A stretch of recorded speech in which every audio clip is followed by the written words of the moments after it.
Pelo menos 500 pessoas participaram do primeiro congresso do PRONA no Rio de Janeiro no dia 13 de abril. O partido levou ao auditório da ABI, Associação Brasileira de Imprensa, nomes de profissionais de alta respeitabilidade no país, que juntos com o presidente do PRONA, Dr. Enéas Ferreira Carneiro, levantaram os pontos mais polêmicos vividos hoje no Brasil, mas que nem sempre são revelados. O PRONA mostrou os fatos como realmente eles são em debates com profissionais como os economistas Adriano Benayon Amaral, Marcos Coimbra, Décio Garcia e Bautista Vidal, sobre a análise do Dr. Enéas, membros, amigos e simpatizantes do PRONA. É difícil, mas impossível não é. Veja a trajetória do nosso partido.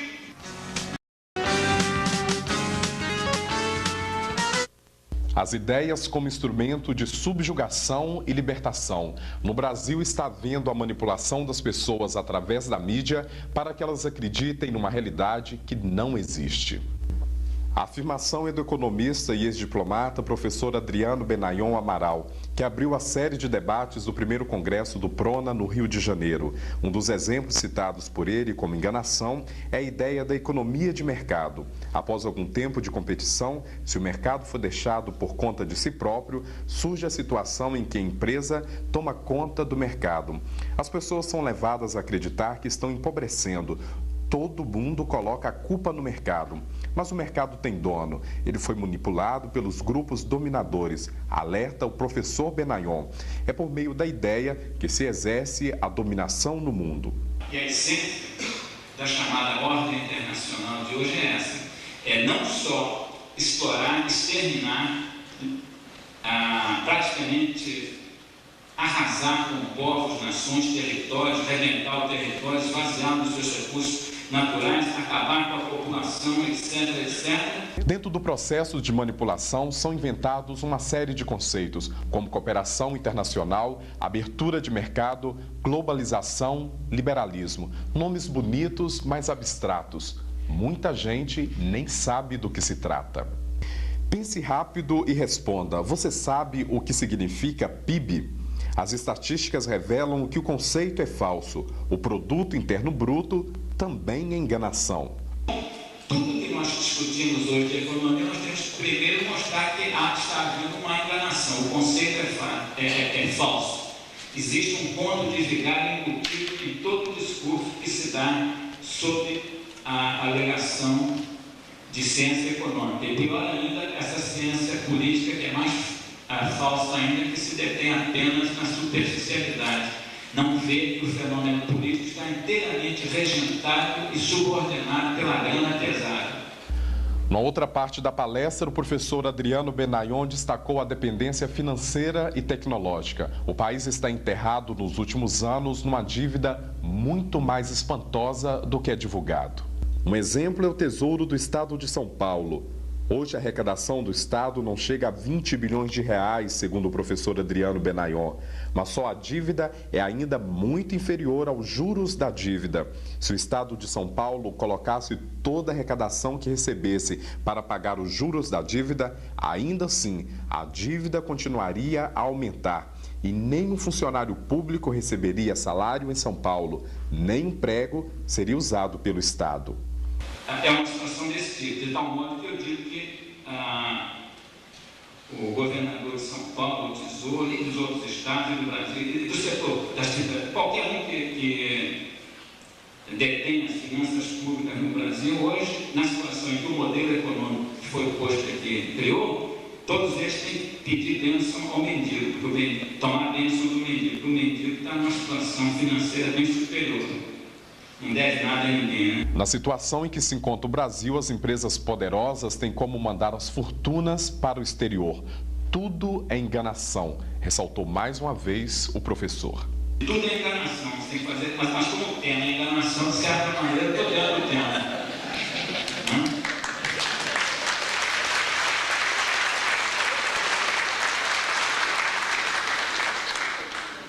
Dívida externa. Ninguém entende, mas o Brasil é hoje o pior risco de investimento do mundo. O Brasil está classificado nas últimas posições do ranking internacional de crédito. É considerado um dos piores riscos do mundo. Por isso, paga 4 pontos só de 4 pontos percentuais de juros acima dos juros dos PIB do Tesouro Americano. Está abaixo do México e da Venezuela na classificação mundial de risco. É essa a situação real do chamado mercado, do mercado, aquele que eles põem a culpa. Ele está dizendo uma coisa diferente daquilo que está sendo dito na telinha virtual. Na prática, qual que seria a dica que o senhor daria para uma pessoa comum para que ela possa ter mecanismo de conseguir definir essas manipulações através das ideias, como o senhor disse na palestra, e também dos meios de comunicação? Bom, as pessoas, de certa forma, elas são forçadas pela dura realidade em que elas vivem, né? Elas estão aí sujeitas ao desemprego ou trabalhando de uma forma em que são violentamente exploradas, né? Então as pessoas estão tendo problemas de tal ordem que elas acabam se tocando. Infelizmente, às vezes, na luta pela vida, a pessoa fica sem oportunidade de ter acesso a informações, né, que permitam esse caminho. Mas aí é que é o trabalho das pessoas que podem divulgar um pouco mais, levar um pouco mais, transmitir um pouco mais e fazer que cada um pense, discuta, né, e confronte a ideia da libertação com a sua vivência que está sendo de escravização dentro da vida que está levando por imposição do sistema que está havendo aí.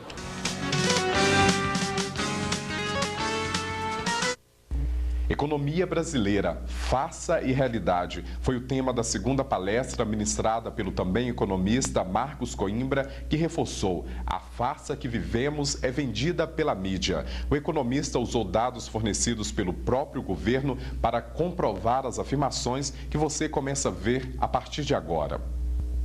Junho de 94 é criado o Plano Real. A ideia é manter a taxa de inflação em nível baixo. Qual o preço cobrado por isso? A moeda supervalorizada, valendo de 20% a 25% a mais que as moedas mais fortes do mundo, mais forte que o dólar e o marco alemão. Segundo, taxa de juro elevada, a mais elevada do mundo, 33% ao ano. Terceiro, preço dos produtos agrícolas congelados. Quarto, a abertura geral da importação. Os índices apresentados pelo governo mostram também que não se segue a verdade, INPC, IPCA ou IBGE. O governo rejeita até o próprio veículo dele. Só é divulgado o que apresenta a menor variação. A prova é quando o cidadão recebe o seu salário e vai para o chamado mercado, como disse o professor Belanhão, fazer suas compras.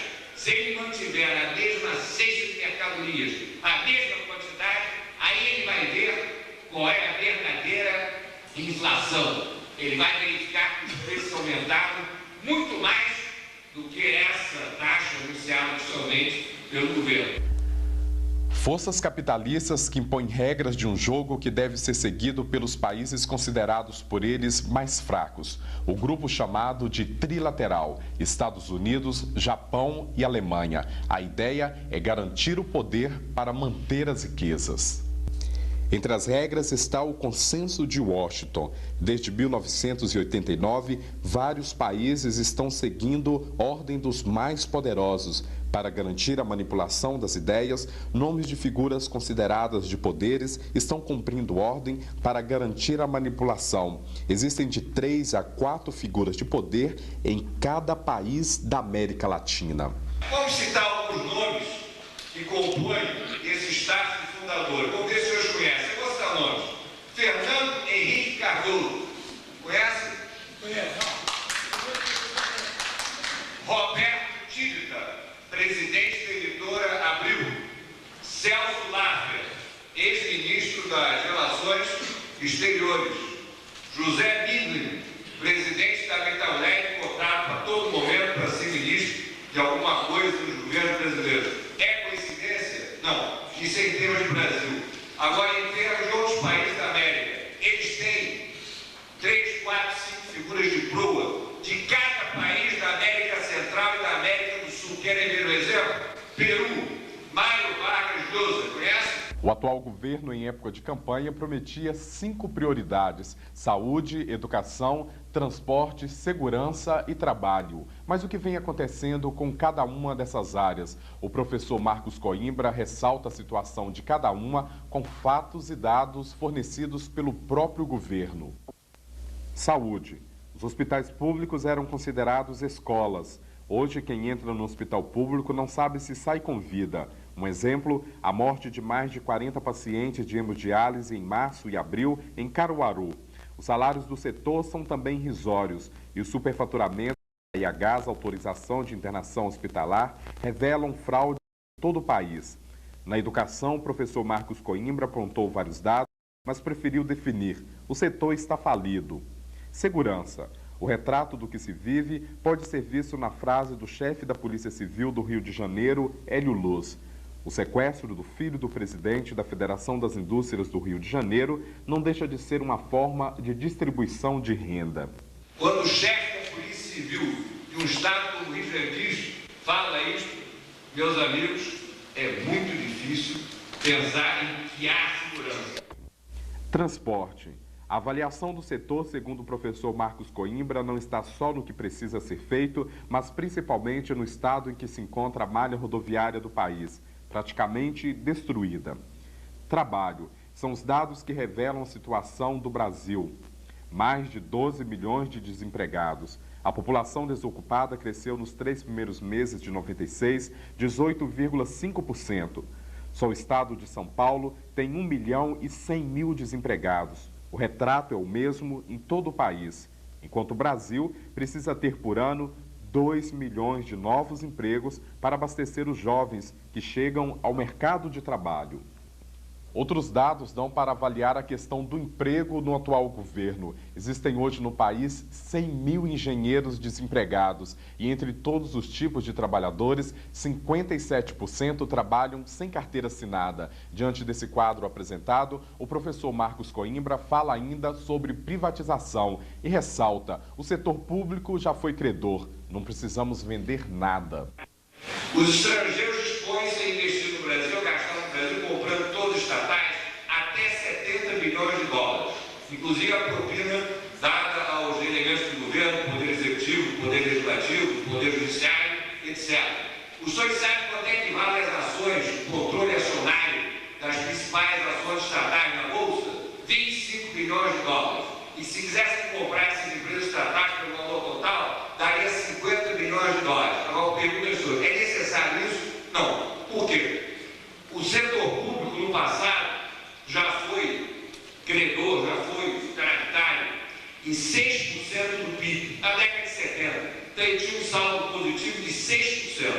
Ele, no ano passado, tem um déficit dele, então a conta matemática simples, menos 5 para mais 6 dá quanto? 11% do PIB. O PIB brasileiro da ordem de 630 bilhões de dólares, vocês façam o cálculo comigo. Isso dá cerca de 70 bilhões de dólares. Então nós podemos, em um ano apenas, recuperando a capacidade de investimento do Estado, receber todo este numerário, e aí nós vamos passar para as soluções, para poder o quê? Alavancar o processo de crescimento econômico, para poder depois obter o desenvolvimento econômico. Como? Investindo na infraestrutura de saúde, saneamento básico, segurança, energia, transporte, comunicação. Então não precisa vender nada. Não precisa vender a vaca do doce, nem precisa vender a Light. A venda da Light, por exemplo, é algo muito estranho. Nós, no Rio de Janeiro, os senhores sabem que 98% das reservas de água do estado são da Light. Quem comprar a Light vai ficar com 98% das reservas de água do estado. Se a empresa privada vai comprar, a Light está de graça. Proporciona, fornece, a sociedade de graça. Se a empresa privada vai comprar, e aí? Então vamos ter que pagar taxas de água mais elevadas, taxas de energia mais elevadas, nós não vamos ter dinheiro para pagar as contas, as tarifas públicas, vamos ter que vender o telefone, vamos ter que viver no escuro, voltar à época medieval. diante da atual situação em que o Brasil vive e que o senhor apresentou na palestra que fez, como conseguir uma resposta do brasileiro para essas mudanças? O brasileiro é um povo muito bom, o brasileiro é um povo patriota, o brasileiro é um povo sofrido, é um povo que ele consegue se adaptar às piores condições de vida, mas ele tem esperança, ele acredita em Deus, então eu tenho fé que com base no grande arquiteto do universo, com base em Deus, na mensagem divina, na mensagem de Deus, que Deus ajude o nosso povo a se conscientizar, o nosso povo se conscientizando, tendo melhores condições de saúde, de educação, de nutrição. O nosso povo é trabalhador, é um povo que é capaz de trabalhar 12, 13, 14 horas por dia, ao contrário do que se veicula. O povo brasileiro não é preguiçoso, o povo brasileiro não é acomodado, o povo brasileiro é um povo guerreiro, é um povo que passou do Tratado de Tordesilhas, aquela pequena faixa de terra, para esse imenso continente hoje que abrange quase toda a América, é um país que é um continente. Então, se os nossos antepassados fizeram, por que nós não podemos fazer? O desafio deles foi muito maior do que o nosso e eles venceram. Então, a nossa obrigação é identificar os óbitos existentes, os obstáculos, ultrapassá-los, vencê-los e triunfar, para nós legarmos aos nossos descendentes, aos nossos filhos e netos, um país que mereça este qualificativo de um país sério, um país próspero, um país que de fato propicie a todos os seus filhos um padrão de vida digno.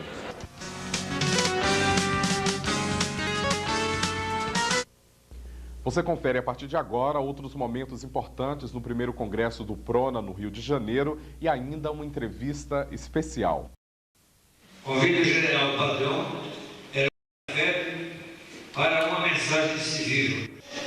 Que infelizmente existe já dentro do território nacional uma divisão de infantaria leve para tomar conta do país, que vai servir como base de entrada para o resto.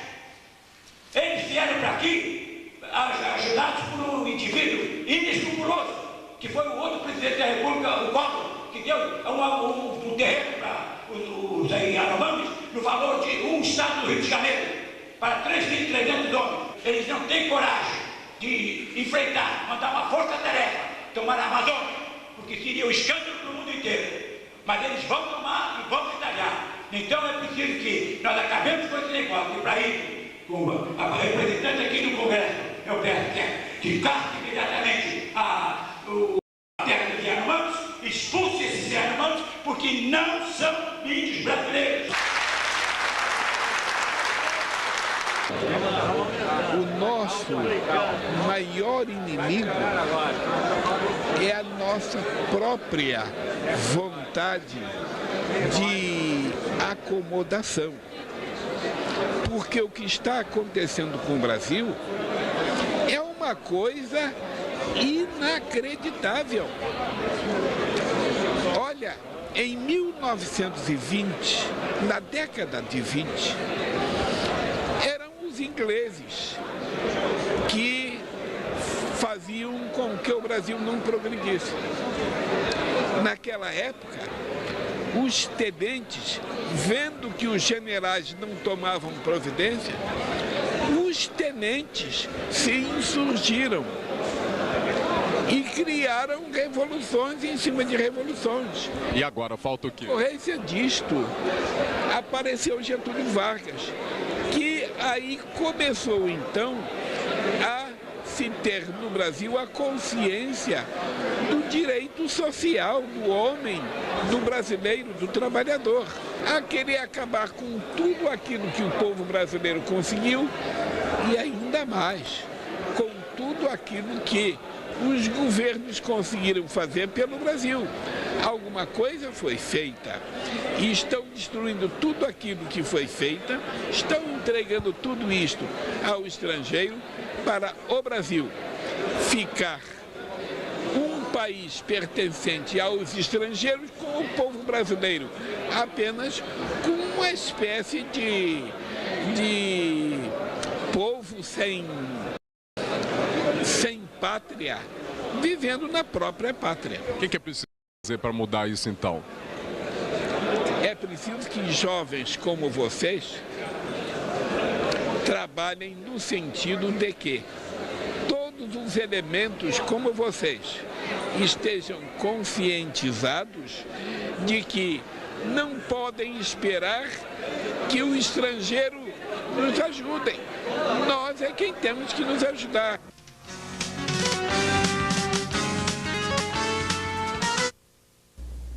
As implicações públicas da crise financeira. Este foi o tema da palestra com o cientista econômico Décio Garcia. Entre outros assuntos, ele fala sobre salário mínimo e previdência.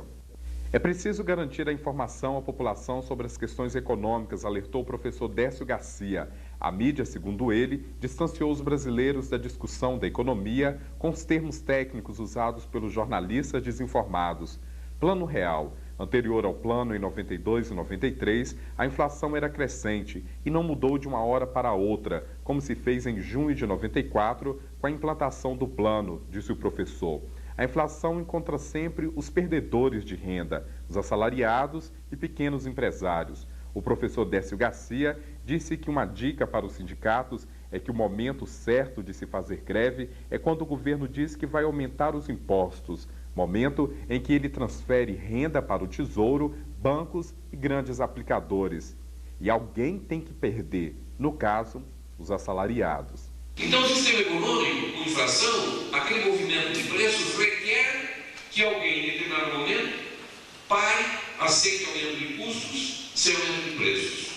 O trabalhador, que aumenta o custo de vida, não quer aumentar o salário, o empresário, que aumenta os custos, não paga os preços, etc. Como isso não ocorre, quando se faz um processo de inflação, a gente fala assim, quem vai pagar a conta? O que se dizia no Plano Real, segundo o professor Décio Garcia, é que a conta seria paga de forma simples, com a âncora cambial, com o dólar, e o preço do dólar não subiria, e com a âncora monetária, aumentando as taxas de juros. Mas como reduzir os preços aumentando o juro?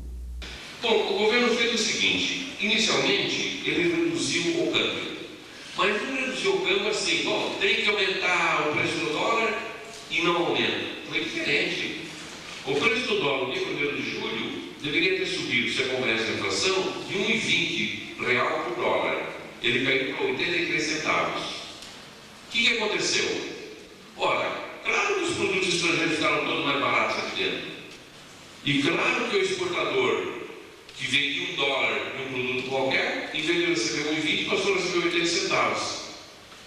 Ele pararia de exportar ou quebraria, ou o governo subsidiaria, como viria a ocorrer.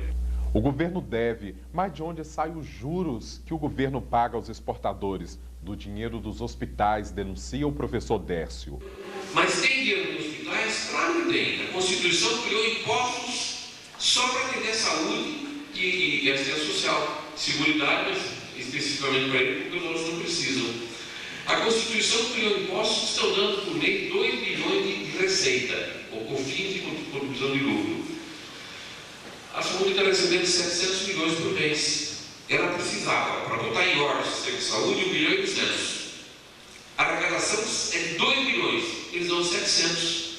Então, essa situação de saúde não é falta de dinheiro. Pelo contrário, o problema que existe é excesso de dinheiro. E para onde vai? Vai para cobrir juros. Que juros? Os juros que pagavam para subsidiar o exportador, compensando de que o preço do dólar está barato. Abertura do comércio para países estrangeiros. Essa foi outra preocupação apontada pelo professor Décio Garcia. Segundo ele, uma lição que é preciso aprender.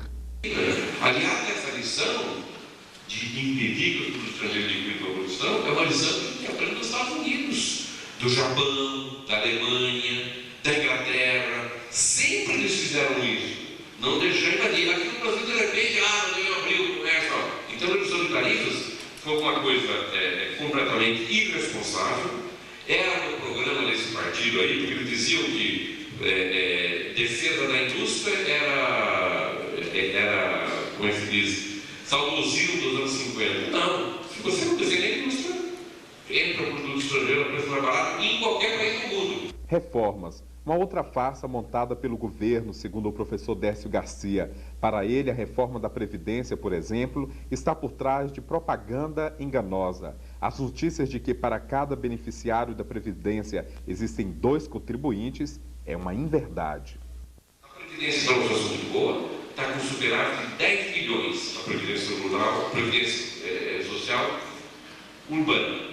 A rural não consegue arrecadar, reformulando a produção, e a urbana cobre. E a renda nacional vitalícia, que é o pagamento dos idosos e vários, a Previdência paga também, que é uma coisa que o governo pagava. Então a Previdência está gerando na área urbana 10 bilhões de excedentes e cobrindo a parte rural e outra. Como mudar a situação? Ressaltou o professor Décio Garcia. O Brasil pagou de juros só no ano passado 23 milhões e arrecadou o governo federal 82. Mas o que foi feito com o resto? E o restante? O restante ele colocou junto com o valor dos títulos e a hora que resgata títulos, resgata juros junto e não diz que tem juros. Então vai manipulando pontos e tudo mais. Ou seja, nós temos uma série de meias-verdades. É por isso que o país arrecada cada vez mais e os hospitais, eu acho que expressa o desprezo dos abandonos expressa a mesma política, não é? Uma situação de penúria e de abandono completo. Então, eu acho que esta reunião é muito importante exatamente porque isso é um fórum a partir do qual as pessoas passam a discutir e acompanhar as coisas e a cobrar.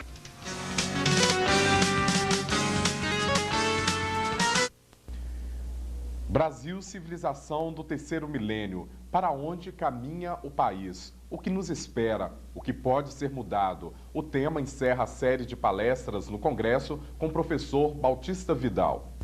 Um alerta do cientista Bautista Vidal. O Brasil corre o risco de não sobreviver como nação no próximo milênio. Falta consciência da potencialidade. A única nação do mundo que tem condições excepcionais para construir a grande civilização na Terra e ser a nação-chave do poder mundial. Mas é preciso pensar no mundo real. Terra, comida, transporte. E não só no papel moeda, simbologia que não é riqueza real. Para o professor Vidal, a verdadeira riqueza tem ficado em último plano.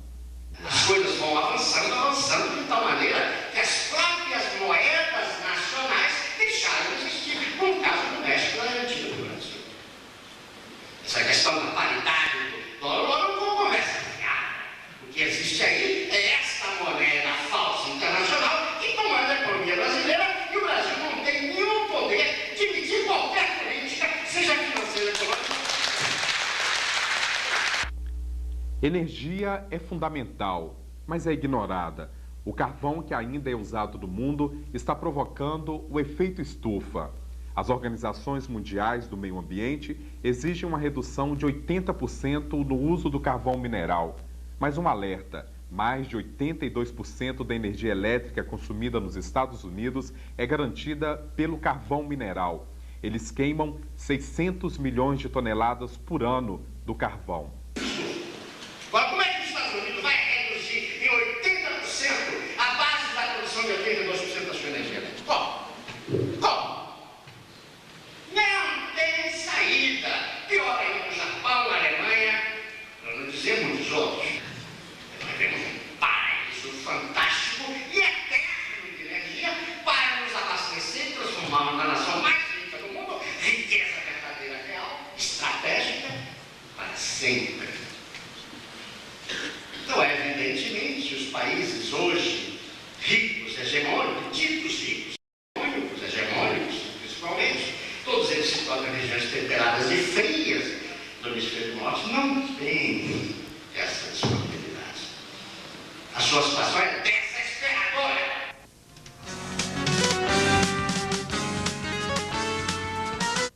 E para encerrar o primeiro congresso do PRONA no Rio de Janeiro, o presidente do partido, Dr. Enéas Ferreira Carneiro, faz uma avaliação do que foi o congresso. Porque os senhores ouviram aqui, os senhores não veem naquela televisão. Os senhores não ouvem no rádio nem leem nos jornais. Porque os meios de comunicação da nossa terra estão totalmente manietados. Isso foi dito, não é dito, senhores. Isso foi dito em cadeia de rádio e televisão. Quando esses homens corajosos estiveram do nosso lado, nosso povo não tem culpa. Como pode pensar se não lhe é dada nem a chance de ser informado? Se ninguém sabe nem realmente o que se passa, como é que se vai querer que o povo reaja? Como se pode pedir se o indivíduo está perdendo a sua autoestima? Mas, senhores, vejam que beleza de civilização é a nossa. que resiste a tudo isso. Vejam que seres humanos somos nós, brasileiros, que apesar de vilipendiados, enganados, roubados, assassinados em massa, nós nos mantemos alegres ainda, com a população carinhosa, com um povo que canta a sua própria tristeza no carnaval. Para onde estamos levando? Somos solidariedade pela roupa. Claro que temos que ter a roupa. Não é para lançar bomba em ninguém. É para sentar à mesa. Porque só se respeita no cenário internacional uma coisa, é a força. Todos aqueles que pensam que existem mais inimigos só conversam para bom dormir, da qual nem minha filhinha mais acredita.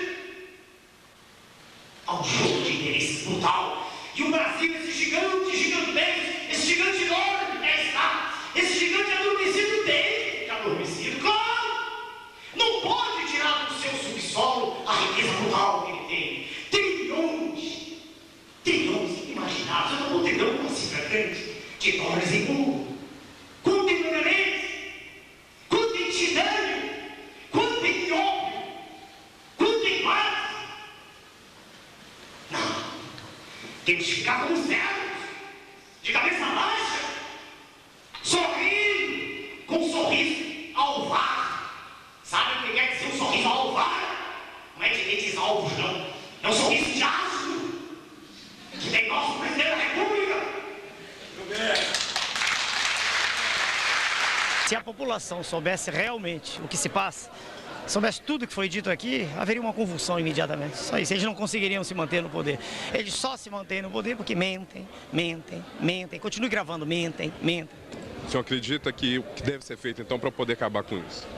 Bom, o nosso caminho é o caminho pela via normal, pelo voto. Usar o tempo a que nós teremos direito no horário gratuito de televisão, 98. Esse é o nosso caminho. Agora, se existe outro, não é nosso. Tem gente que pensa em todo mundo pegar em armas, mas não é o nosso caminho. Não é assim. Nós vemos o caminho normal. Lutar contra o monstro que aí está. Lutar contra ele pelos meios que aí estão.